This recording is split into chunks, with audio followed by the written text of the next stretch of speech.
evening. Good evening. Good evening. Hello. Welcome. Before we start this evening, our hearts go out to all the people targeted and those affected by today's acts of terror using live explosive devices and potentially deadly white powder.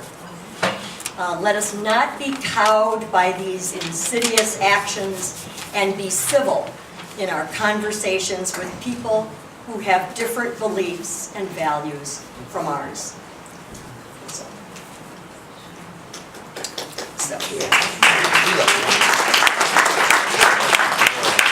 Sheila, I know this will be a civil conversation this evening. So, good evening. My name is Barbara Arnold, a former member and president of the Madison School Board and a founding member of Grandparents United for Madison Public Schools. We lovingly call ourselves GRUMPS. I will be moderating tonight's forum. Welcome to What's Next for Our Public Schools? Local Legislators Talk Strategy. We are glad that you are here to learn what our legislators' ideas and strategies are for tackling an issue that is either number one or two for most Wisconsin residents.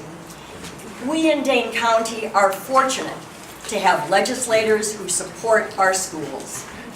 Rarely do we have this kind of opportunity to have a discussion like this in an open forum. Multiple public education advocacy groups contributed questions and suggestions for this forum. A team of representatives from GRUMPS, the Wisconsin Public Education Network, and Madison Teachers Incorporated have crafted what will unfold this evening.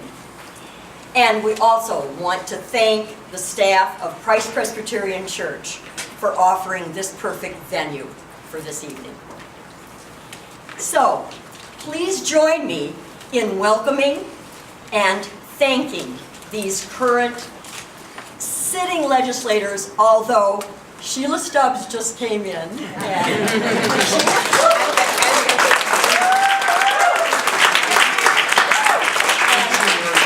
She is a soon-to-be seated Assembly representative, but not there yet. So originally, Sheila had a public hearing with the Dane County Board on the 2019 budget, and so we really weren't sure whether Sheila was going to be able to join us, and we're glad you're here. So please join me in welcoming and thanking these legislators. So welcome the legislators, again, starting from your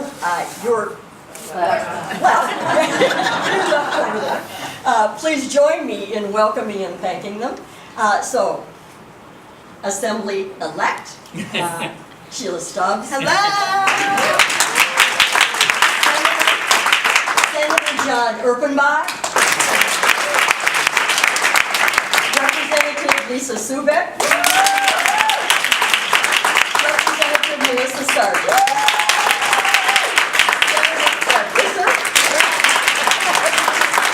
Representative Chris Taylor.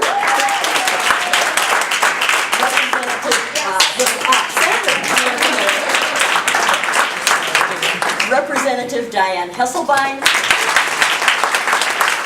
And Representative Jimmy Anderson. Two other local legislators, Gary Hebel and Sandy Poe, really wanted to be with us this evening but had prior commitments, and they're sorry not to be with us. Now, to the format for this evening.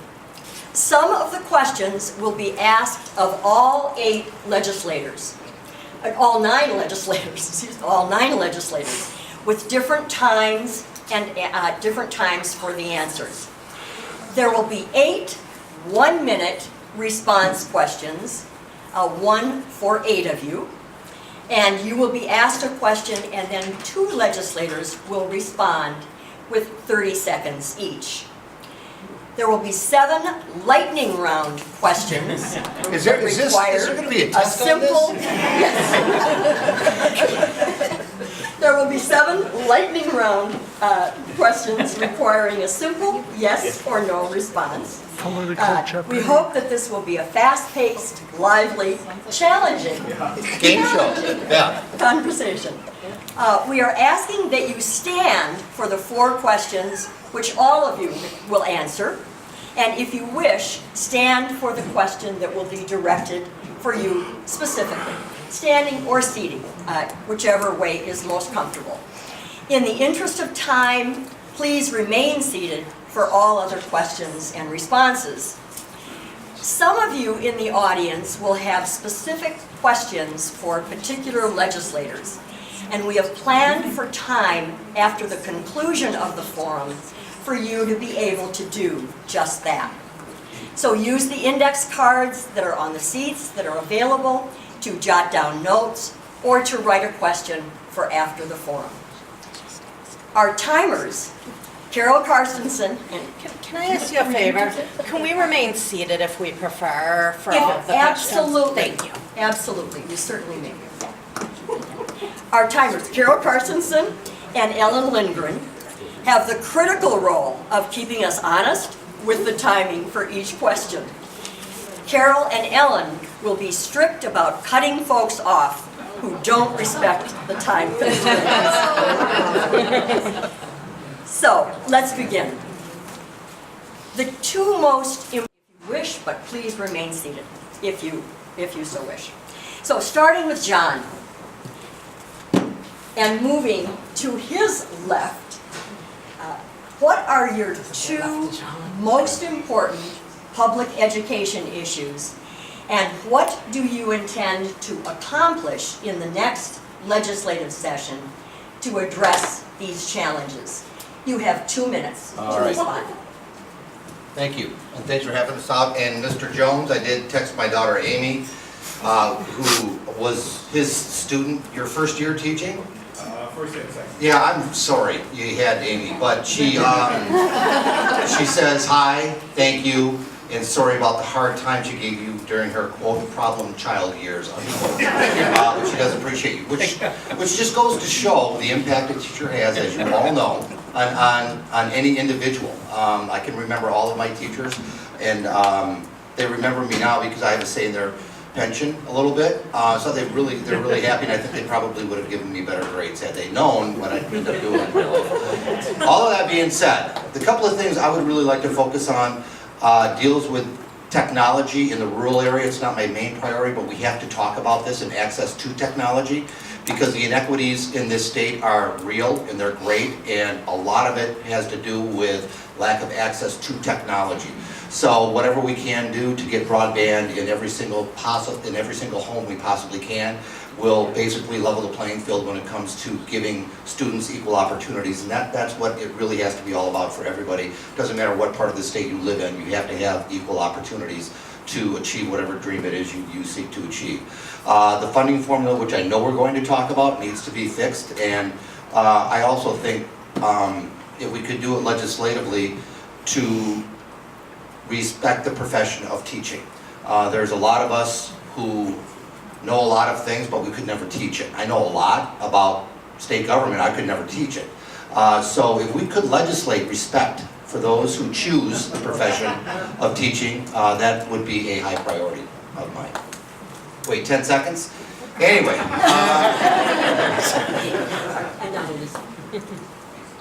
All right, thank you. I would echo John's thoughts specifically, particularly on the funding formula.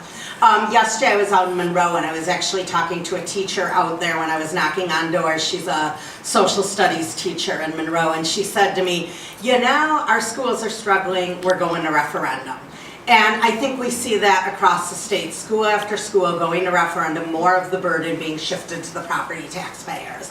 And that affects each district differently, but it affects every district. So I do think that we have to fix the funding formula. I also think because every kid deserves a great public education, We need to start bringing our dollars that are going off into private schools back into our public education school system. Ultimately, we can't afford to keep funding two school systems. We have to put our priorities where they belong. And we have to put our dollars where our priorities are. And that is public education. That is where it should be going. Looking ahead to what we plan to do then, the other part of this question, in order to make that happen, I think some of it is fighting the good fight and keeping it up no matter what the lay of the land is. But I think that we have opportunities in November that may bring change to state government. And I am not so optimistic as to think that we're going to take over, that Democrats, I shouldn't say we because this is a nonpartisan event, but the Democrats will, or pro-education folks will take over everything, right? I am not that optimistic, but I am optimistic that we're going to move in the right direction. So that means we take the first steps. We stop expanding the voucher program and then we start looking to shrink it. With Tony Evers in charge, potentially we could change that school funding formula in a really good way, and I look forward to that. Thank you. Could you hold your applause? I understand. Notice how she says that right before I have the opportunity to gravy. All right, I'm just giving you a hard time, Brian. You're doing great. So I too look forward to being able to support and vote on a budget that gives every child, regardless of what zip code they live in, regardless of what their family's background is, whether they're housing insecure, however it was that they were born, an equal chance to be able to get ahead. And unfortunately, the decks are stacked against that in Wisconsin right now. So we do need to politically think about what our budget looks like. Wisconsin has the worst racial disparities in the nation. And if we don't start taking that seriously with the way it is that we look at education and the way we support education and support our kids in our schools, we're not going to address that. And not enough legislators are talking about those egregious racial disparities. I've witnessed it firsthand my whole entire life with my brother and sister. And there are generations of folks that have gone through our school systems experiencing that very same thing. We are not moving in the right direction, unfortunately. And we in Wisconsin need to make that be a priority in order to help our kids and our future move in the direction that we want it to go in. Additionally, as far as legislation, for the last 3 sessions, I've introduced a bill to support healthy relationships and address teen dating violence in our schools. We've gotten close to the finish line a number of times. That's a policy that I'm passionate about. I know that it will make our community safer for all of us, and I'm going to continue working hard on getting that bill to pass as well. Hello. It's wonderful to see so many people here tonight, and I hope we have a good discussion. Obviously, the most important thing in public education is public funding. And I don't have to repeat what's already been said, but we need the money. And it's up to us in the legislature to determine what society will accept in the form of educational funding. One of the most important aspects of state government is education. And there's no question that funding is number one. Number two, you can mention a lot of things. But I think that the morale of the teachers have been reduced somewhat, quite a bit in the last several years. My wife has been a teacher at West High for 30 years, and in talking with her and other teachers, it seems to me that there's been a really down feeling amongst the teachers. After all, getting the money is one thing, but then appropriating and using the money, implementing the money is another. I think that we should re-establish the unions as they were prior to that. I think that gives teachers an opportunity to negotiate and to arbitrate. And right now, a teacher feels lost. If he or she has a problem, they don't know where to go or what to do. With the unions, they had the chance to negotiate and arbitrate. And the unions also had a chance to work with the administration on developing the programs. You've got to have the money, you've got to have the teachers. Thank you. Hello everybody, welcome to the 76th Assembly District, which is my district, so I'm really happy to be here.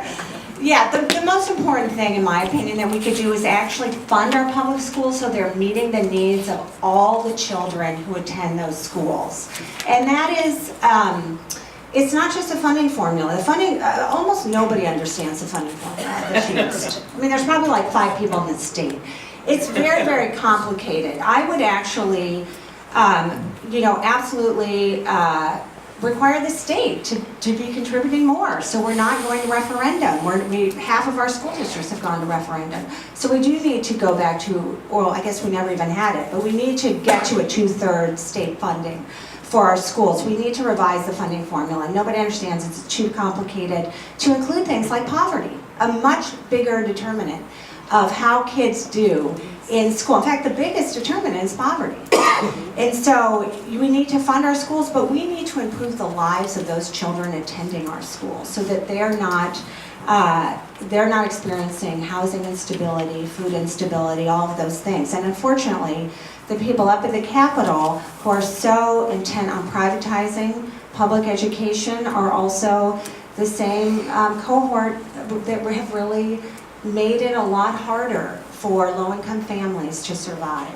So I think that we need a very comprehensive approach, but we also need to look at special education funding, these categorical aids that aren't in the funding formula. We have not had an increase in special ed in a decade. We need to look at bilingual, we need to fund these things. I absolutely agree with, we need to attract and retain teachers. That is a big problem. Act 10 was a disaster. And the disrespect shown to our teachers at the state level certainly has just been abysmal. So I think we really need a comprehensive approach. Hello, everybody. It's good to see a lot of familiar faces out there.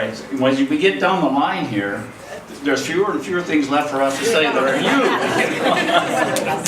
But one of the things I want to really, we need to restore the commitment to public education that has been lost under the current administration. We are not even spending as much money on public education as we were 10 years ago in actual purchasing power. We're spending less than we did 10 years ago. Even with the recent increases, that's still less than what we spent 10 years ago.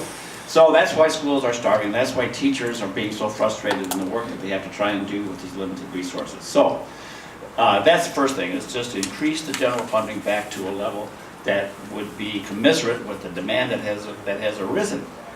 But within that, one of the things that's really important is to bring up the funding for special education and for kids with special needs. That has declined from 60% of the cost to 20% of the cost over the last 10 years. And this is an incredible financial hardship on school districts. This is a mandate by both the federal and state governments, so the federal and state government should stand up and fund the cost of special education. Well, thank you so much for being here tonight. I appreciate seeing all of you. Mark is right, it's difficult. I'm trying to take notes and then somebody says it. So I'm just gonna pretend like they didn't talk. Obviously funding, once again, is extremely important. It must be a generational commitment, regardless of zip code. One thing that I'm seeing, I was in Westby today, canvassing. I was in Galesville yesterday. I've been in Boston and Monroe, Wauwatosa, all over the state of Wisconsin, Green Bay, Dodgeville, all over the place. And this is something that voters are talking about. So I just want you to know that this is on everybody's mind. Education funding, how we're not currently paying for it, and what it can look like in the future. Whether it's a Republican or a Democrat, this is what people are saying at the door. So this is extremely important to the entire state of Wisconsin. I believe we need to increase pay for teachers. All teachers in the school, educational assistants as well. We need qualified people in there, and we need to pay them more than what they're getting. I talked to a woman in Westby today, and school was out, and she's on assistance. That's not acceptable. It's not acceptable in the state of Wisconsin. And we have to change that. We have to increase special ed funding and give teachers back for their collective bargaining rights. Thank you.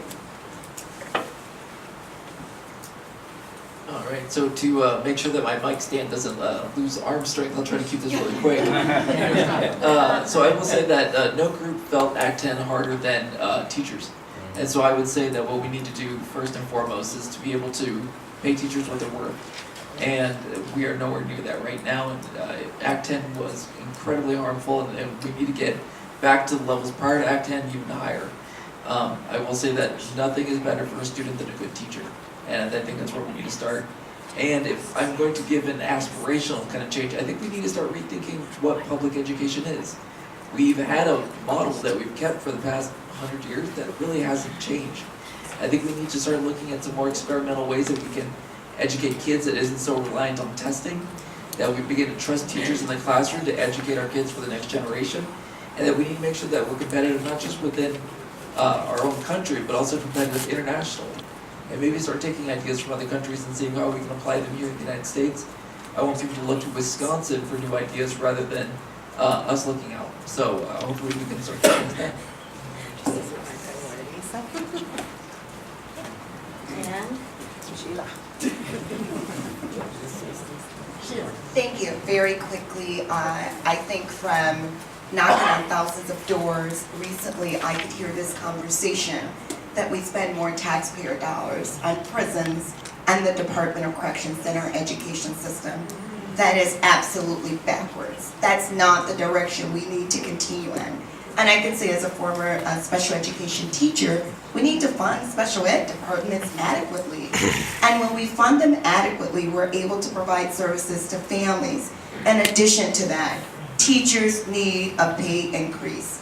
Where we are paying teachers, it's not affordable.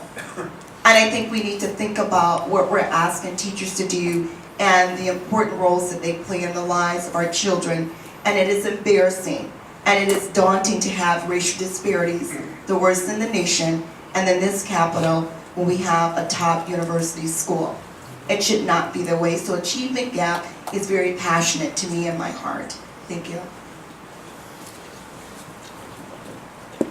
Sorry. Okay. One of the things you're going to hear is a number of very similar themes this evening. One of our goals is going to be to try to make sure that we hold each one of these legislators accountable for really working toward achieving some of the promises that they is seeking advice. This question is also for each of you. We're going to start with Lisa and move to her left. You'll have 30 seconds to respond. Whom do you seek advice from regarding education issues? Thank you for that question. Anytime that I'm considering education issues, I consult teachers, particularly ones in my district, although I have teachers within my friends groups who I also speak to. Certainly parents are an integral part of that. I maintain close relationships with some of our Madison School Board members, as well as I represent school districts in Middleton and Verona too, so I try to reach out to them as well. Anybody who I can get information from is helpful to me, and I know I'm running out of time, so that's it. I spend an awful lot of time in the schools, not only because I have kids in our public schools still, but I do take the opportunity to visit the schools in my district. And I prioritize what the kids are telling me and what it is that I see on the ground, and what it is that people are experiencing. And a lot of the people I also depend on are in this room tonight. But I think that we need to do a better job listening to what our kids are saying to us. I married a teacher. She taught 30 years at West High School Spanish. And when I need advice, I have a regular person right with me on that. She was active in the union. She was an active teacher, and she's still active in helping out in teaching activities. And she has a network that she works with, and I have an opportunity to talk to her network. Thank you. Well, as a daughter of a public school teacher, certainly I consult with my mother, but I visit every single school in my district multiple times during the 2-year session. I talk to the teachers privately, I talk to children, I talk to the principal, I talk to the social workers, and I get a lot of great information that way. I also talk to the UW educational policy folks at the UW. They are incredible. Annalie Good, I don't know if she's here, but she has given me more great studies on how vouchers have failed than anybody else. And Tim Sklar, raise your hand at Edgewood. Talk to him a lot. Yeah, I oftentimes seek out the advice of lunch council staff who specialize in education entities, and then I also look at public instruction, the state office, and then my local school board members and teachers. So that there's a variety, and of course the university is also a good resource. I do a lot of listening. I really appreciate GRUMPS, Wisconsin Public Education Network, being here. They've come and visited me several times. I appreciate Doug Keeler from MTI. We've met a few times in education. MTI as well. Catherine Burns does a fabulous job. My sister's a teacher in the Wanakee School District. My brother is in the Madison School District. They let me know as well what's going on, and I also listen to my kids who don't, especially my youngest who doesn't care for testing. So I listen to them a great deal and talk to her friends, and they talk to me a lot about what's going on in the high schools. Thank you. I would say first and foremost, teachers are a great resource, and then they're moving up to the school board. And if I get an opportunity to talk to certain members of the administration of some of the schools that are near my district. But also I would say my fellow legislators have been a wonderful resource, helping me better understand the issue.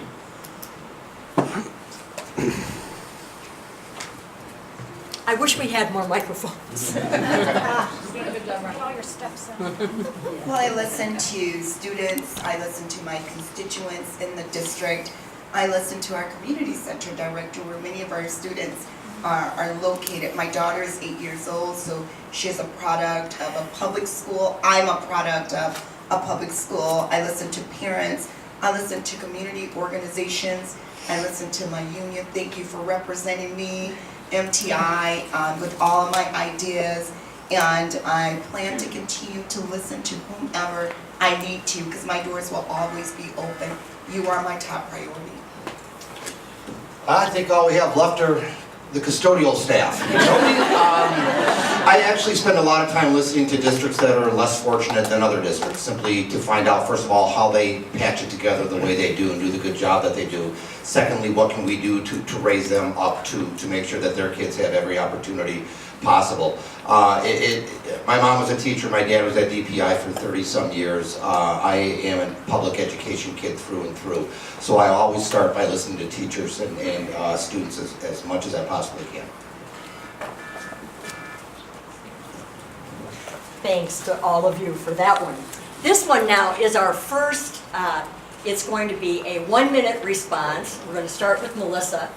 A 1-minute will be followed by a 30-second follow-up from Diane first and then Mark. This is about educators' voice in school decision-making.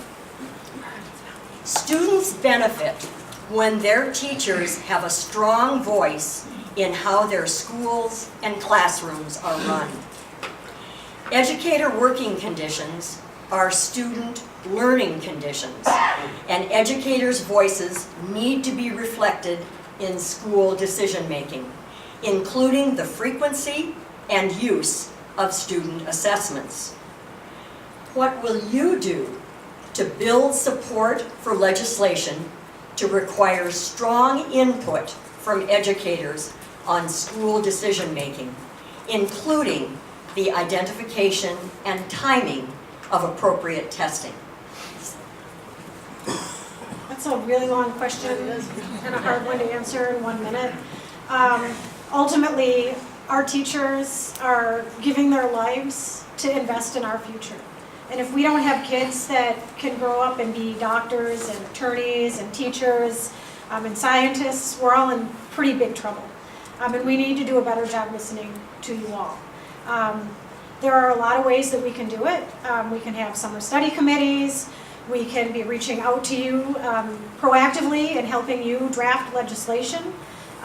We can be encouraging whoever is the head of DPI to make sure that they're investing in the teachers' voices. But we need to be teaching to kids at their level as opposed to expecting kids to go into the test. I have kids that can't test. We absolutely need to be doing things differently. And having teachers at the table is vital.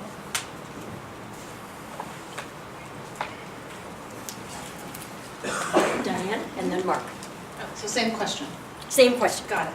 I agree with Melissa. We have to have teachers there.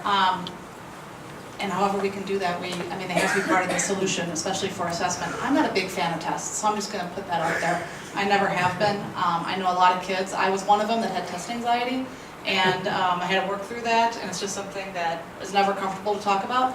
But it's true and it's real, and I know a lot of kids that have that. So I think letting teachers collectively bargain so they can be at the table. Really happy that MTI has a designated teacher that works on the buildings to make sure that all teachers are being heard. I think that's extremely important and something that the rest of Wisconsin can do.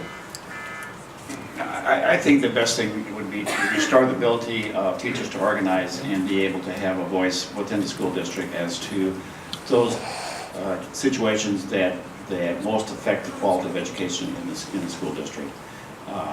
The teachers are the frontline people that are dealing directly with the students, and so they're the right people to be able to have a very powerful voice in that discussion. And when they're organized to be able to do that collectively, then I think it's more likely to be effective. Okay, the next question, we're going to start with you, Fred, and this is also a 1-minute response to the question, and then it will be followed with follow-ups from Melissa and from Chris. This is about equity. Equity is sometimes defined this way. Equality is when everyone has the same shoes. Equity is when those shoes fit. In terms of public education, how do you define the term equity? I can't get a Google right now. Equity, there's a problem in the schools in trying to make everything the same. I don't think it should all be the same. I think that we ought to give teachers a chance to expand upon their activities. I think one of the problems in current schools is that they're having everything so equalized that you stymie initiative. Equity, in my feeling, is that giving the teachers a chance to expand and appropriate themselves, whether they're called equity or not. I think that's what ought to happen. I think we're all familiar with the picture of the kids standing on the boxes and whether or not they have the same number of boxes under them or different amounts depending on how tall those kids are. I think it's very important that the shoes fit, that each child has the right boxes in order to stand on, but something about that image also bothers me is I want those kids out on the field. I want those kids not standing behind a fence. I want kids to be able to dream and to be able to achieve their dreams. And to me, that is equity, the power of a dream. Yeah, well, I gotta say, I'm interested in the equity model versus adequacy, so I shouldn't cheat and look at how it's being defined. But, what is equity is schools having the resources to provide a quality education to every single student. It doesn't necessarily mean equality, because we know there are different needs at schools. So that's really, to me, what equity means, and I'm very interested in having an equity model of funding public education. Thank you. I know these are challenging questions to deal with in a very short period of time. We want to get to a lot of different topics and at least be able to touch on them. The next question relates to the opportunity gap. And Jimmy, that you will have 1 minute to respond to this question. And then Lisa and John, you will have 30 seconds for a follow-up. There is an increasing disparity, and I think you mentioned this earlier. There is an increasing disparity in our state and nation between those who have too much and those who have too little. The latter are often children of color. This disparity is reflected in our schools. What legislation would you support to help close this opportunity gap?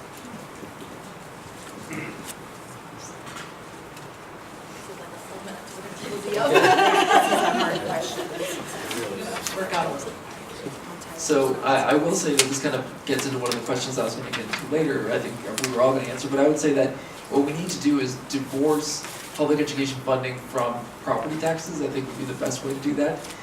What ends up happening is you end up with zip codes that have houses that are larger and families with more money, and you end up with school districts that get a disproportionate amount of the funding because of that reason.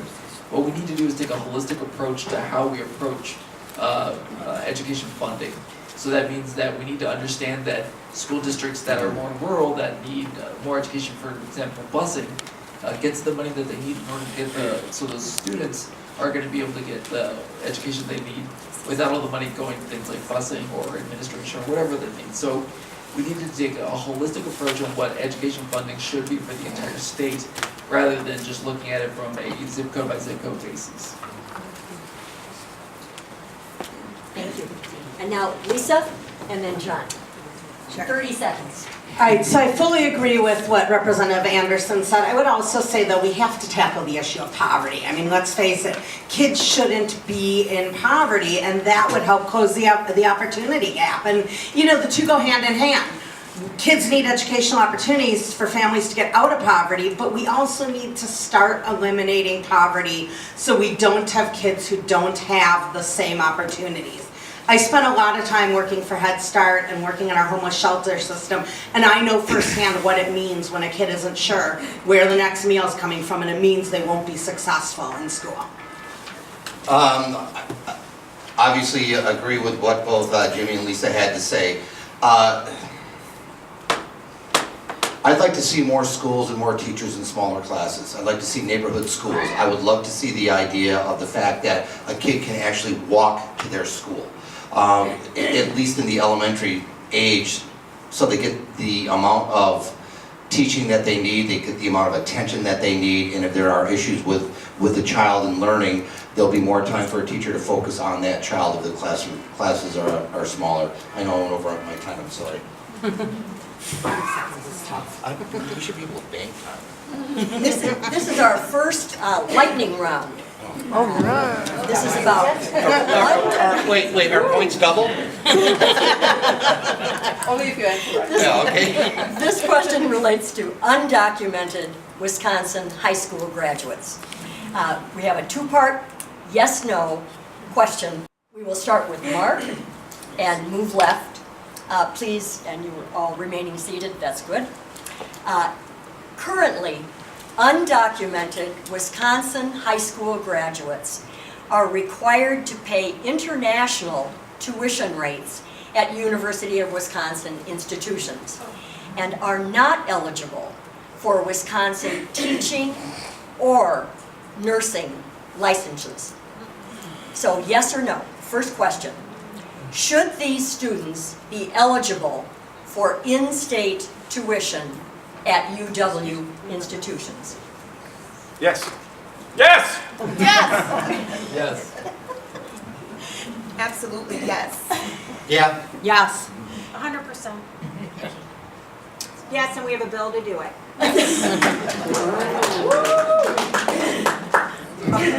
All right, that's what is meant by a lightning round. So part two is, should these students, these undocumented students, be eligible for state teaching and nursing licensure? Mark? Yes. Yes. Yeah. Absolutely, yes. Yes. Yes. Yes. Absolutely, yes. Great. See, look at the We time. can work on that. This next question is on special education that several of you have already referred to, and it is a far more complicated question. This relates only to special education funding. So, Mark, you will have 1 minute to respond to this question, and then Diane and Jimmy will have 30 seconds each to follow up. Wisconsin, and it's a long question, so I hope that... Right, I'll give a short answer. Wisconsin once reimbursed districts for special education costs at nearly 64%. Today, public school districts receive about 26% reimbursement for the costs of providing required special education services to students. In contrast, as a result of a recent change to state law, private schools providing services to students with disabilities are eligible for state reimbursement of 90% of the cost of those services.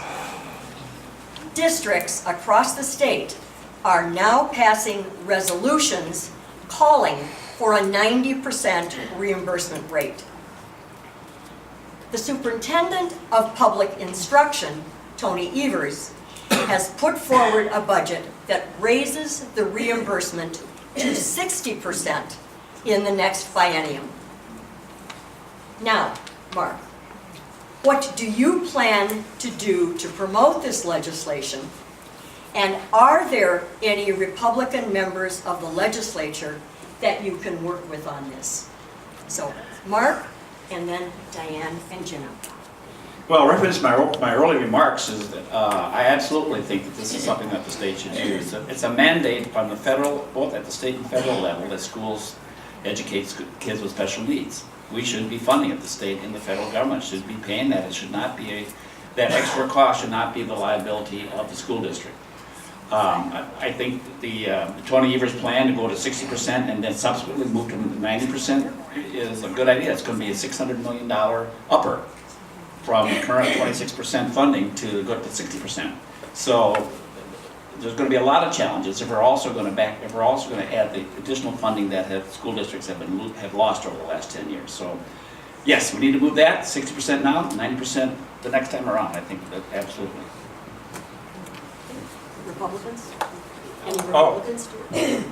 I'm not currently aware, but if they may come out if they have the freedom to be able to vote their conscience. Absolutely, I would like to echo what Senator Miller said too, that we absolutely, special education has been just falling and falling, and something that I hear about from the teachers and the kids that are in my district as well. They talk to me about it.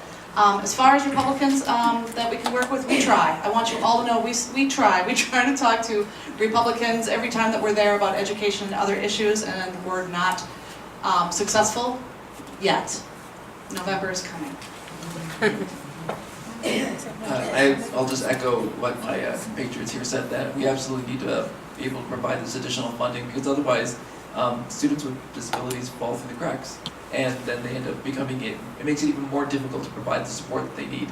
And if we don't do so, then they can't go on to become amazing people that they ought to do. They ought to become, and maybe even some of them might become state legislators. So, it's a good idea. Okay, the next question, here's another lightning round. So yes or no, and we will start with Chris. Are you committed to building support for the full restoration of collective bargaining rights? And can voters count on you to do so in the coming session? Yes, and I have that bill. And I've introduced that bill. We will sign on. That's more than one word. Sorry. That is not lightning. You have to say it too. Yes. Yes. Yes. Yes. Yes, and have voted to do so many times. Of course. Yes. Yes, and I'm on the bill also. We all I think we are. Let each everyone here is on that bill. This next one is a question for all of them. It is a question that many of them have already addressed in some way. They're each going to have 20, they each are going to have 2 minutes, 2 minutes to respond to the question. We don't want to be here all so night. so that they can go into greater depth. So this is about state funding of public education. We're going to start with Melissa and move to her left. So the current system for distributing equalized state aid is intended to equalize tax burdens between districts. This system assumes that all students cost about the same to educate. The Wisconsin Supreme Court, however, ruled in Vincent versus Voigt in 2000 that Wisconsin is not meeting the needs of students in 3 specific categories. The year was 2000. Students with disabilities, students who speak English as a second language, and students from economically disadvantaged backgrounds. The state has not yet specifically addressed these funding needs, and that lawsuit was 18 years ago.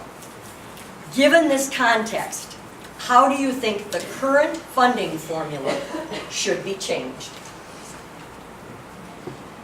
So I'm not on the Joint Finance Committee, I haven't sat on it, and I haven't served on the Education Committee, and I don't work for the Department of Public Instruction. So, you know, a lot of these other folks have had a little bit more hands-on in how it is that we can address this. But what I do know is that our system is broken.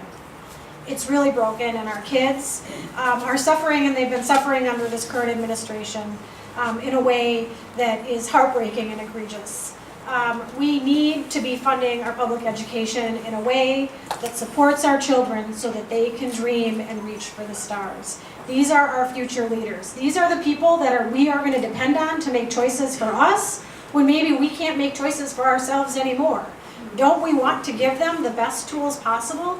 And don't we want to give the people who are professionals, who have gone to school to invest in these kids in our future, all of the tools that they need in order to provide our kids that ability to dream and the ability to move forward.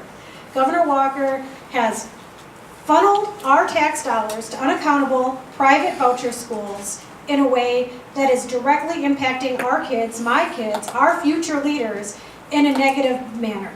We need to stop that right away. We continue to hear from the other side of the aisle that the state is broke. But we're giving $4.5 billion to Foxconn as opposed to investing in our kids and our future. As Sheila pointed out, our prisons are continuing to get money at a rate that we should be actually being proactive and preemptive in putting this in to our kids and our future.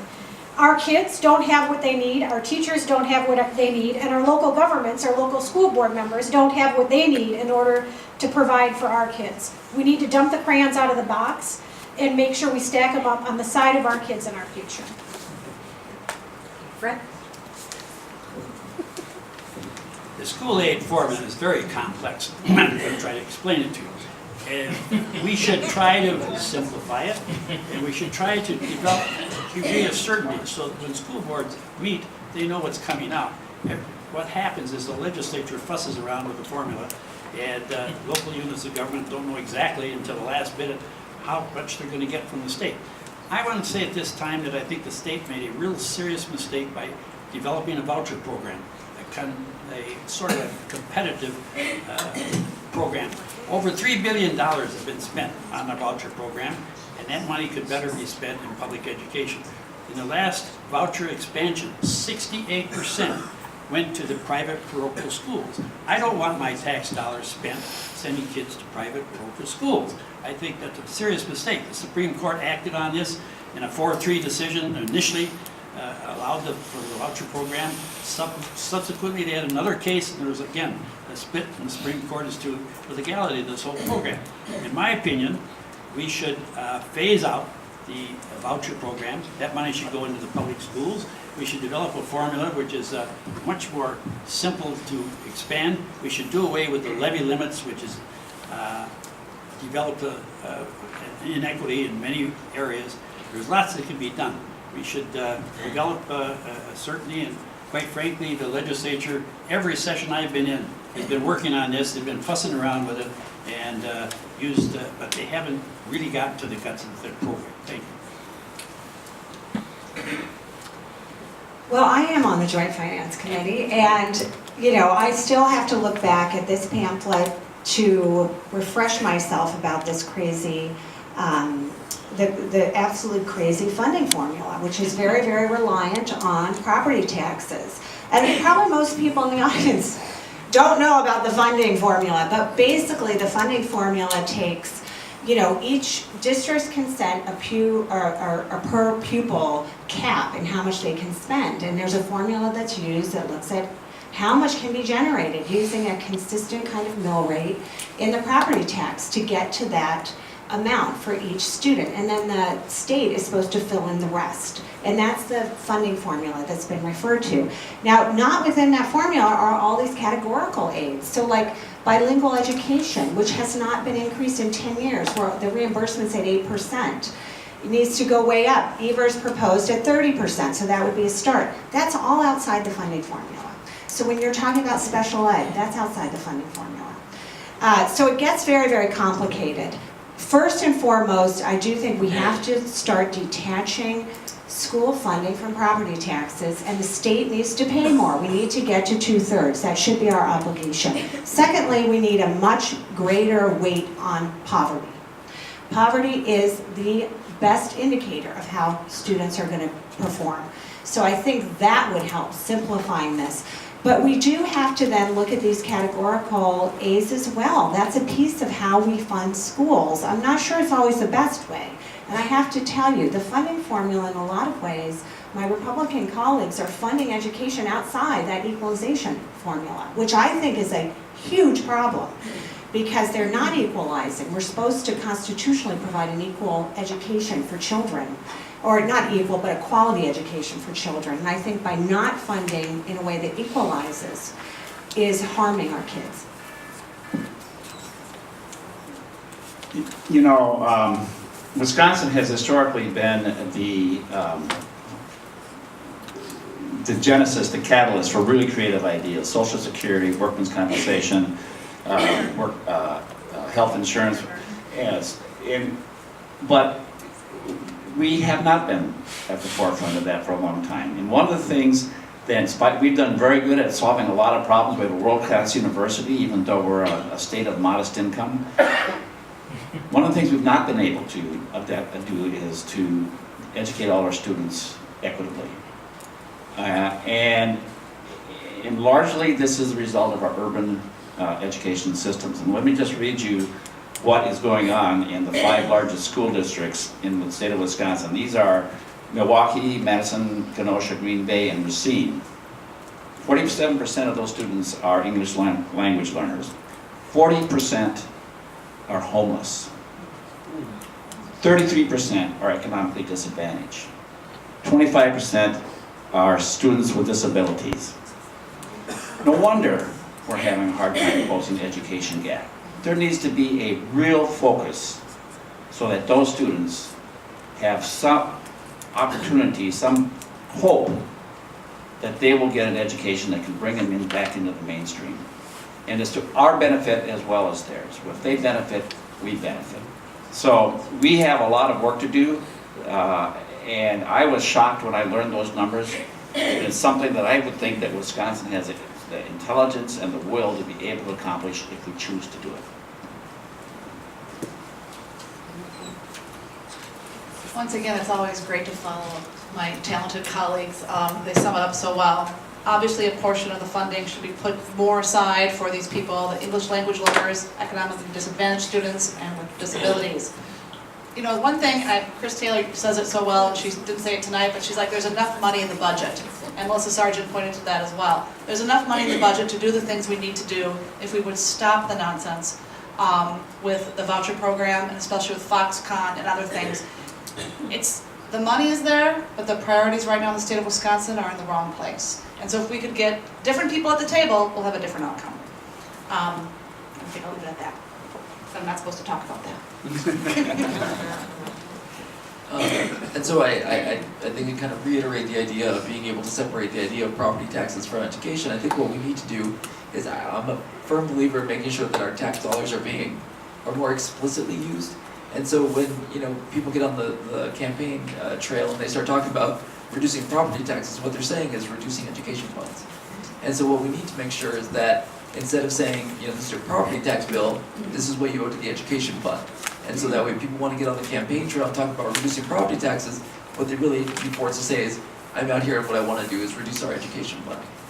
And that's what we're going to force people to be honest about. And so being able to have a fund specifically for education that comes from a tax that it specifically says that what it's used for is education, so that people understand where the tax dollars are going to and what they're actually funding. I think it's a really important part of this process.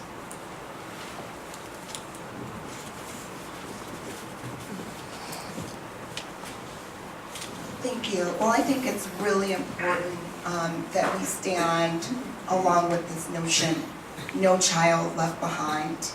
And right now, under the current administration, there are too many of our children that have been left behind, children that suffer from special disabilities, children that are marginalized, children that are underrepresented, children that are suffering with an achievement gap issue, children that are underprivileged. And I think it's time that we begin to break down barriers. And in order to get back to the table, we need to invite those that have been missing for many, many decades. And when we do that, then we really will be able to stand up and say as a village, no child will be left behind.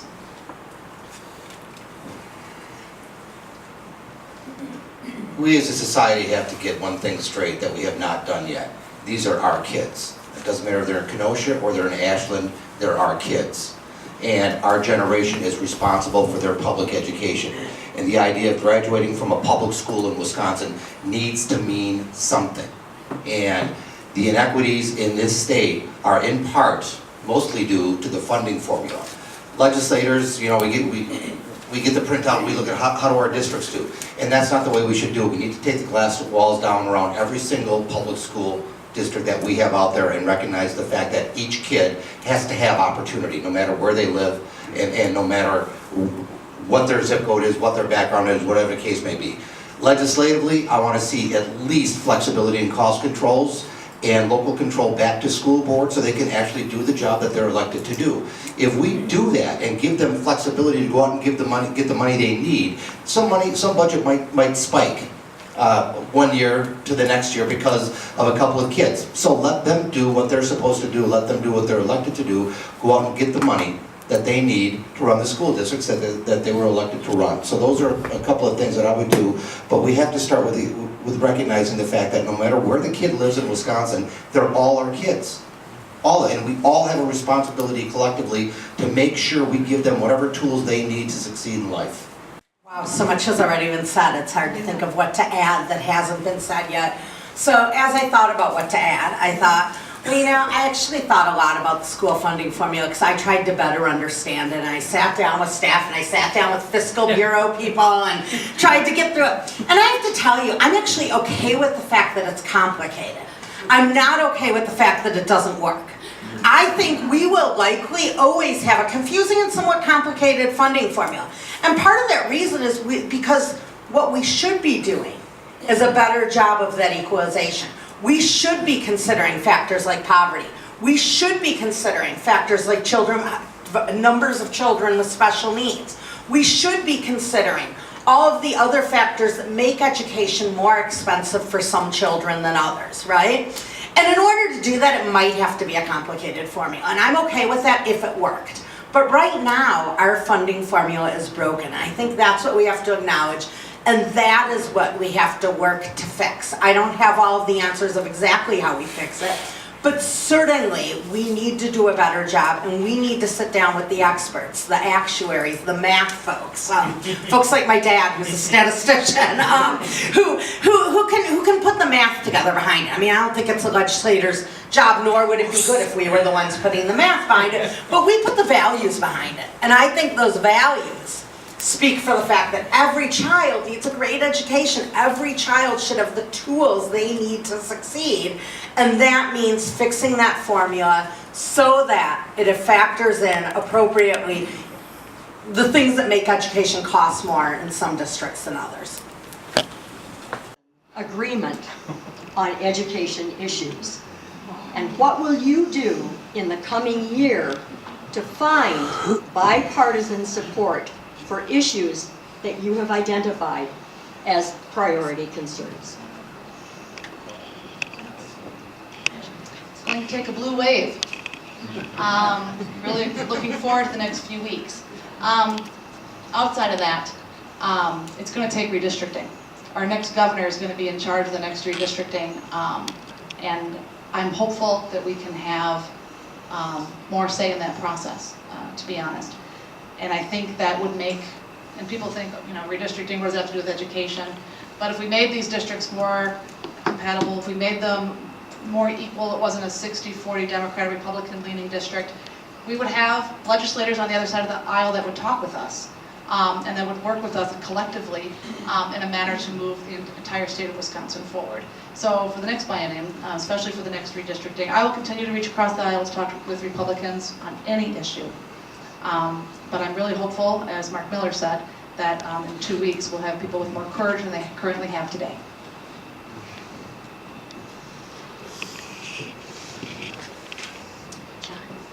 About 90% of what we deal with at the legislature is done in a bipartisan fashion. Public education is not one of them, and I'm not going to support a bill just to be bipartisan if it's a bad bill for public education. Never have, I never will. We will continue to offer up amendments, not only in the state budget process on the Joint Committee on Finance, but on the state Senate floor to try and get more funding for it, to get everything that we've talked about at this table tonight. We have had votes in the last session, and we will continue to push. But if you really want bipartisan support for public education, you're going to need some new faces at the Capitol. I couldn't agree more. I actually have reached out to Republican colleagues, tried to find common ground, and we can find common ground on some other things we haven't been able to find on education. It's disappointing because I think Republicans out there in our communities value their public schools. They value their children's teachers. Unfortunately, the folks that they are electing right now don't reflect their values, and we've got to have some different faces there if we are going to bring about change.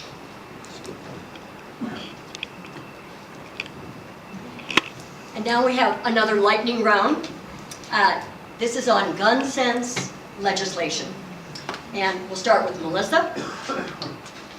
Will you work across the aisle to pass red flag, universal background check, and mandatory lock and storage laws? We already have, we have been working across the aisle the best that we can. It's like you want a yes or no Yes. answer, so the problem is they don't want to work with us, so I feel like I can't answer that question. You're asking the wrong people. We are working across the aisle. They aren't working with us. Many of us are on all of those bills. I don't feel like I can answer the question the way you're asking. Because it's not up to me whether or not we work across the aisle. It is partially. It is partially. We are in their offices talking to them. We can't make them sign on to the legislation. Okay. So, will you? I'll rephrase the question. Will you attempt to work across the aisle? Already have. To pass. And will continue. Okay, Fred? Well, yes, we Okay. introduced Oh, legislation.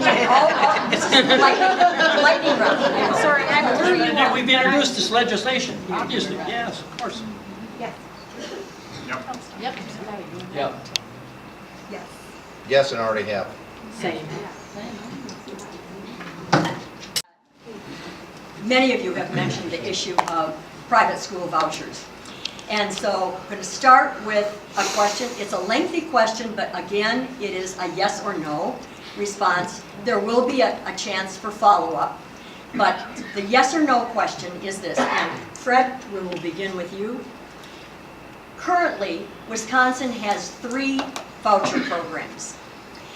In the 2017-2018 school year, taxpayers spent more than $274 million on these programs, which divert money from religious schools that are not accountable to the public. Only 28% of students participating in the expanded statewide program ever attended a Wisconsin public school.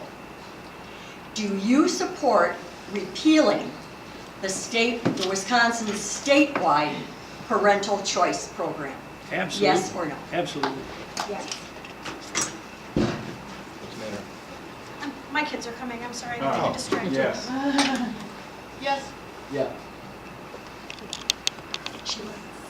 Yes. Yes. Yes. Yes. All right, here is the follow-up. And Lisa, we'll start with you. It is a 1-minute response to this question. So how will you accomplish this repeal or change the current statewide program?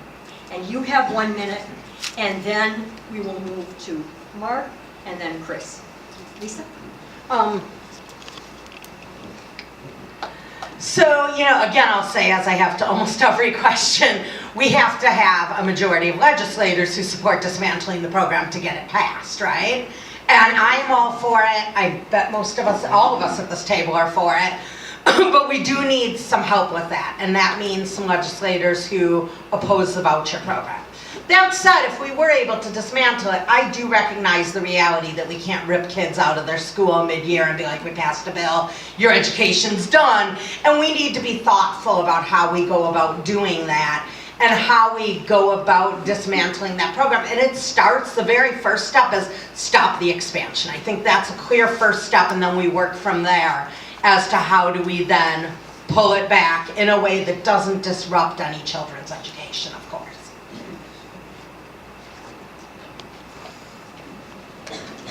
Mark? I think Lisa said it well, is that you, in order to stop the program, you need to do it in a phased manner, so you don't create too much disruption in the educational structure that families are already a part of. But you can do it in a way that you can eventually phase it out, so and that's the way that, as Lisa indicated, that I think it should be done. So the attack that I see on public education and the privatization of public education is not coming from the people of the state of Wisconsin. And it's coming from a national movement. It's coming from places like the American Legislative Exchange Council. That's why it's so hard to stop what we see in our legislature, because the legislators are not being accountable to the people. These efforts are coming from outside our state. So we have got to do everything we can. This is a huge failure. We just have to call it what it is. The voucher program is a failed experiment, and it needs to go. How do you really feel? Is another lightning round. Chris, we'll start with you. It's transparency for the funding of privatization. Local taxpayers have the right to know how many of their education-directed property tax dollars are being diverted and/or increased to subsidize private voucher schools. Funding for private school vouchers and independent, non-instrumentality charter schools is not itemized on local property tax bills. Do you support legislation that requires inclusion of voucher impacts on local property tax bills? Yes or no? Yes. Yes. Yes, I'm on the bill. Yeah. Yes. Yes, we've tried to do it. Yes. Yep. Yes, we've been working on it. Good. All right, so we have to figure out what is going to happen in the case that we do not have more legislators on the other side of the aisle who will support it. So the next question is on independent charter schools. And John, we'll start with you, and then follow with Jimmy and Mark. 2 independent charter schools opened in the Madison Metropolitan School District this year. The schools are non-instrumentalities. That is, their employees are not employees of the Madison School District and are not covered by the Wisconsin retirement system, MMSD employment policies, or collective bargaining agreements. Such schools receive public funds from the MMSD, but are not accountable to or governed by the elected members of the Board of Education. How do you propose to make the funding and policies of these schools more accountable to taxpayers? Pass a law that says public dollars requires, public funding requires public oversight. Did you, no, they, sorry. I understand. I would pass introduce a piece of legislation that says any public funding requires public oversight. Thanks for using the microphone because it's really hard for people to hear. Jenny?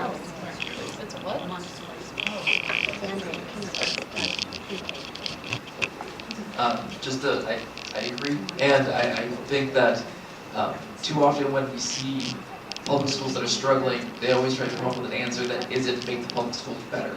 So it's always my priority that if we're going to deal with struggling public schools, it's just to make the public schools better, not to look for alternative solutions.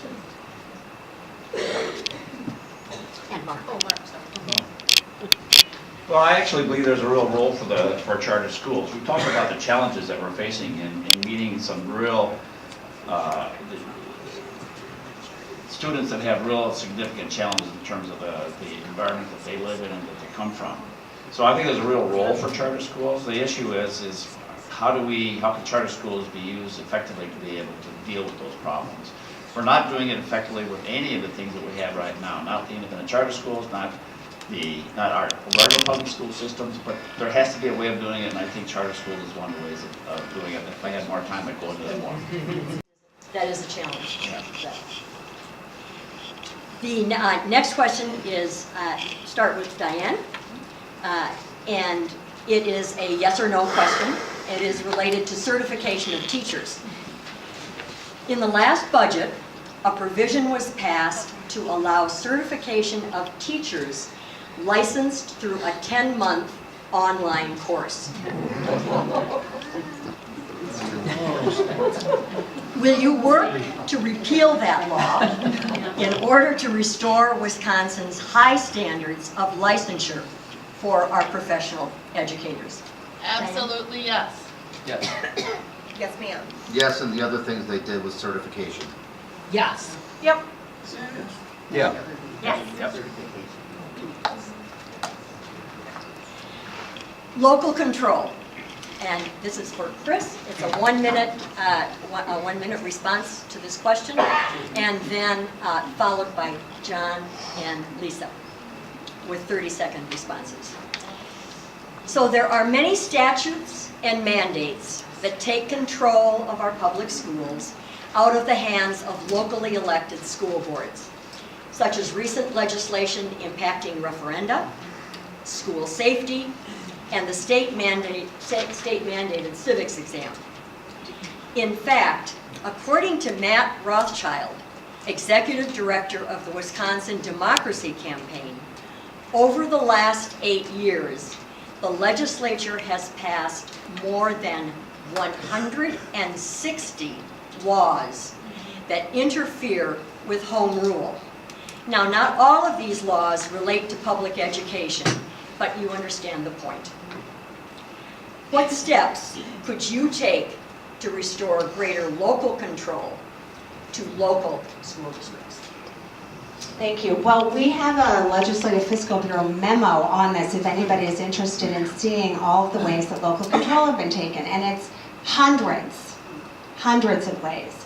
So, I mean, the first thing that I think we need to do is repeal these efforts, and I would start with the Charter Authorizing Board that was passed in this last budget that lets the UW regions authorize independent charter schools right here in Madison, and that was referring to the last question, which totally takes control away from our local school board. So I think we have to go through and repeal these things that have been passed. But I also think now is the time for an affirmative statement about local control.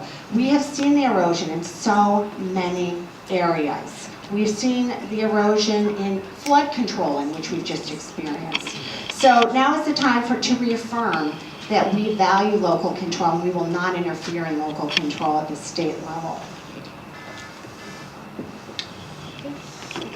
John and Lisa. Thanks. I always chuckle about this because I work with people who ran against big government. Government's too big. And they come down here and introduce pieces of legislation to make state government even bigger. And then they go home and they say government's too big. The school board is one of the toughest elected positions to hold in this state. I don't know if a lot of you know this. And it sounds funny, but it's true. Because everybody's gone to school, so everybody knows how to run a school. But that's not true. The idea of what the state of Wisconsin and legislatures and governors and past administrations and so on have done by the erosion of local control makes it impossible for a school district elected body to actually govern itself. Hi. Anyway, no, I'm just kidding. I know, I'm done. So, I could whatever yield my time if you no, like. no, no. Come on, clock's running, clock's running. Good.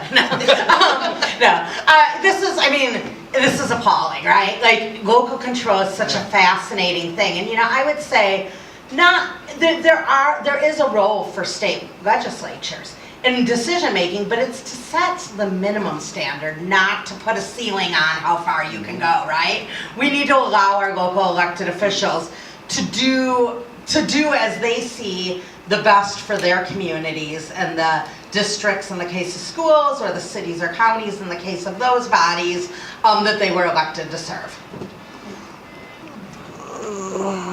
Thank you. We have one more question. It's the final question. Sheila, we're going to start with you. Each one of you will have 1 minute to respond to this question. If you could undo just one, we have been talking about many pieces of legislation this evening, but if you could choose just one piece of legislation to undo in the next biennium, one piece of legislation that has been passed by the legislature, what would it be and why? Just one. There are so many. Yeah, there's so many. I'll pass it to you. Well, then maybe you'll all have a different response. No, the one thing I would do is 3 things. I'm serious. Get local control back to school boards, flexibility and cost controls, and repeal Act 10. Not in that order, but that's what I would do.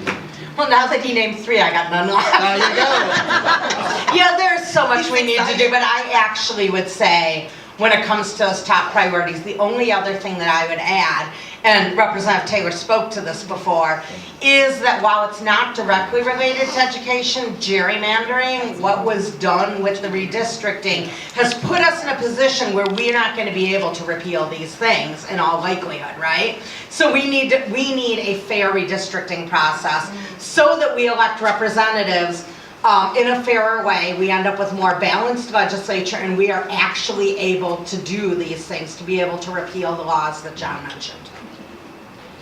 All right, so a clear answer. Governor Walker came out of the chute with Act 10, and that was the beginning of his playbook. I think we need to go back to that.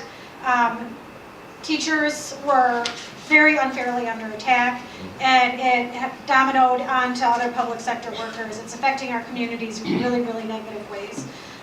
So that is a really simple answer, but also the ability, on top of what John and Lisa mentioned, the ability for people to vote without being disfranchised is something that we really need to be addressing, so that we can make these changes in our communities that we know that the vast majority of the people in our state actually care about. I'm a strong believer that we ought to do away with the voucher program. But through the years since the voucher program came, they've been making additional changes. One of the last changes to the voucher program turned around and allowed students to go to private parochial schools. Currently, 68%, as a result of the last expansion, 68% of the new students are now attending private parochial schools. Our tax dollars are paying to send children to religious schools. Now, there was a Supreme Court case on this. It was a split case, but the majority said that was legal. I think that we should start phasing out the voucher program. We can start by phasing out the last expansion of the program, which expands it to private schools. Thank you. So I would absolutely agree with everything said. Probably my biggest, I really can't stand this voucher program because it's failed. It's failed. It has not improved graduation rates or academic performance, and yet it's been expanded throughout the state. And it's costing us over $500 million over the biennium. So I'm just going to piggyback on with Risser. But if I had to choose one thing that hasn't been said yet, I would choose the 5.5% cut in the 2011 budget, because we have not recovered from that. And so that's one specific thing that I would absolutely reverse. Well, I'm going to piggyback with the recommendations of two of my colleagues that have gone before, and that is that we need to restore the public confidence in our electoral system. And one of the bases for that is to have districts that more adequately represent the electorate. There are many districts in the state where there is only one candidate running for office because it's hopeless for other candidates to challenge. That does not bode for a healthy dialogue, for a healthy future, or for the requirement that people who are elected to public office actually speak to the constituents. I would definitely agree with what my colleague said, repeal Act 10, but I also, redistricting, once again, is very important.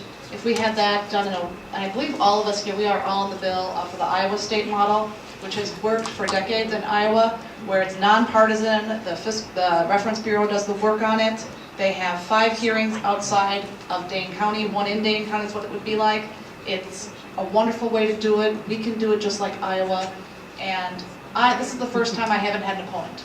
And I honestly miss it. I actually like going to the different forums and writing it out and having honest discussions with my Republican opponents to talk about what we think would move our district forward, what we're hearing at the doors. And I miss that. And I think we have to get back to more of a representative democracy and make it easier for every single person to be able to vote in the state of Wisconsin. Thank you. I agree with colleagues. I think Act 10 and the private school vouchers, I think, would be top of the list. I would also say that I think all of us would relish to have 50-50 districts because we know that our ideas are better and that we would win. And I guess if I had to throw one extra thing that has been discussed, automatic voter registration, I think is incredibly important because we need to get more people into the process and make it easier for people to vote, not harder. Sheila, do you want to? I had a lot that I wanted John to start, but I think it's really important to give back access to local control. I think that starts with local government. They're the closest government to the people. And in addition to that, I think to restore back transparency, equity, and excitement back into government.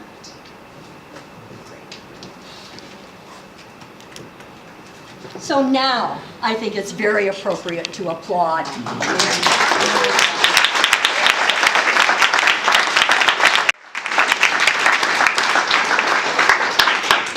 This is a very, very difficult time.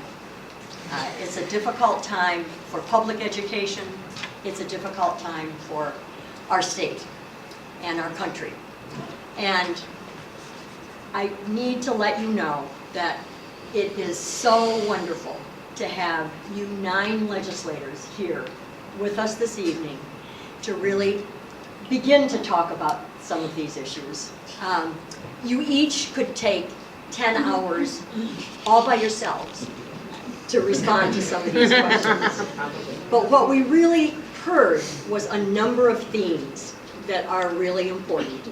And talking about the way you talked so passionately about issues in the funding formula that relate to the issue of poverty. That was just such a consistent theme among all of you. The way you talked about local control and the importance of that local control. The way you've talked about going to doors in neighborhoods and learning what is important to people. I just really appreciate, and I think that one of the reasons that some of the questions were longer than they might ordinarily be was that part of what we try to do in this kind of forum is let people know what are some of the dynamics in the issue. And some of it is really challenging, as you have said so beautifully. So you have thought about these education issues, and you have ideas and some strategies about what should happen after November 6th. We also hope that it will be things that will happen on November 6th. Please know that people in this audience will be holding you accountable to actually follow through on what you have promised and talked about. this evening. It is critical that each one of us in this room cast our votes in this midterm election. We can do so now. There's already voting going on. I know many of you have already voted. Some of us have been working hard to get out the vote. Most of us in this room are committed to voting in this election that will define who we are and what we value as citizens of Wisconsin. But now, think about your neighbor or your friends who need encouragement to vote. Take them to the polls with you or keep after them until you know they have voted. Turnout will make all the difference in this election. I want to just recognize two people in the audience this evening. First of all, Evan Halpa, who is the visual communications specialist and the communication department with the Madison School District, who has been filming this event and has each one of the 9 legislators on tape. Everything except for one of the power rounds. The powerhouse. One of the power rounds, my battery died on me. I got a second camera. But the power round, one of the things that I heard, Evan, was that everybody said yes. I don't know about that. That Erpenbach guy, he was kind of shifty. Well, this camera's And then the second person that I would like to recognize is Dan Nearad. Dan Nearad, former superintendent in the Madison School District.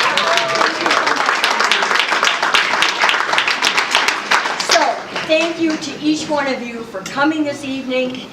If you have questions for individual legislators, please come up. I know that they are planning to stick around just a little bit so that they could talk with you. And we hope that you have found this time stimulating, challenging, and even a little bit fun. Hey Barbara, can I make a request that Yes. I think my colleagues would echo? Yeah. Certainly, I know I've had some conversations in which other people brought this up too. We would love to continue this conversation after November. You've talked a lot about holding us accountable, and I expect that you will, but I also expect that everybody at these tables will be accountable for the things that we talked about. But we need your help if we are actually going to make them happen. So if there are ways that we can come together and get this kind of energy into a room when we are really strategizing, figuring out how to carry this forward, and when we need help with the advocacy work and talking to legislators, you all can be instrumental in that. So please promise to be our partners in that as well.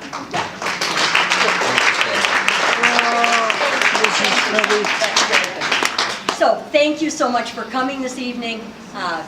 Hope you enjoyed it. Thank you to our moderator. Yeah, thank you.